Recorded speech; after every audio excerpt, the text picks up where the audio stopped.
মধ্যখানে যেটা বসে আছে ও তো অনেক পুরনো। আজকে আমার প্রতিষ্ঠানে ছোট্ট একটা আয়োজন, সেটা হচ্ছে আমার 3টা মেয়ে যাচ্ছে বেবি হওয়ার জন্য। তো তাদেরকে হচ্ছে আমি এটাকে আমাদের এলাকায় গ্রাম্য ভাষায় বলে স্বাদ খাওয়ানো, কিন্তু মানে শহরের ভাষায় যেটাকে বলে হচ্ছে সাতোশি। হ্যাঁ, আজকে সাতোশি আমি চিন্তা করলাম যে ওদের মা শাশুড়ির দায়িত্বটা দেখে আমি একটু পালন করে দেখি কেমন লাগে, এই ফিলিংসটা নেওয়ার জন্য আজকে ওদের এই ছোট্ট একটা আয়োজন করেছি। আমি এগুলো সব রাত জেগে অফিসে বসে বসে পিঠা পায়েস বানাইছি, এগুলো সব নিজে নিজে করছি। মানে আমার সাথে আরো হেল্প করছে, ওই যে ওইটা ওই হলুদ শাড়ি হেল্প করছে, এইটা হেল্প করছে। আমার আরেকজন আছে ক্যামেরার বাইরে, এরা ওরা আমাকে হেল্প করছে, বাকিগুলো করছি।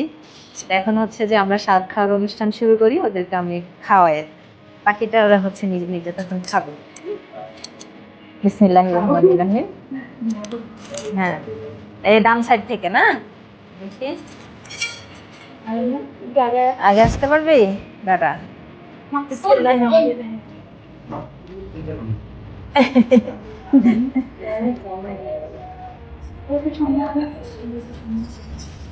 ভালো করে কবজি ডুবাই খাস। হ্যাঁ, ময়না তো 1 তারিখ থেকে আসতে পারে না, ওর শরীরের অবস্থা খারাপ দিকে, কিন্তু ময়না আমাকে বলে গেছে আমি যেন স্বাদ খাওয়া থেকে বাদ না যায়। আচ্ছা আচ্ছা ঠিক আছে, তুই থাক এখানেই, অবশ্যই হচ্ছে যে করবো, তুই স্বাদ খাওয়ার জন্য তোকে আমরা ডাকবো। ও তোরাও তাকে আছিস, মানে তোরাও খাবি? আচ্ছা, বুঝছি, তোদের তাকানো দেখে বুঝছি ইয়ার মতো সুসার মতো তাকাই আছিস। হ্যাঁ, না খাওয়াই অপমান করতে হয়, না খাই অপমান করতে হয়। তুই তো মাছ ফেরা সিস্তে খাবি না। হ্যাঁ না, তুমিও না একটু।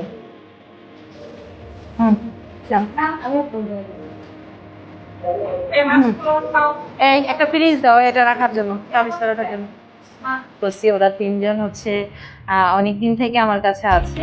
এই ময়না মেয়ে মধ্যখানে যেটা বসে আছে ও তো অনেক পুরনো, মানে একদম হেল্পার হয়ে আসছিল, ওখানে অপারেটর হয়ে গেছে আজকে প্রায় 4 বছর 5 বছর আমার কাছে।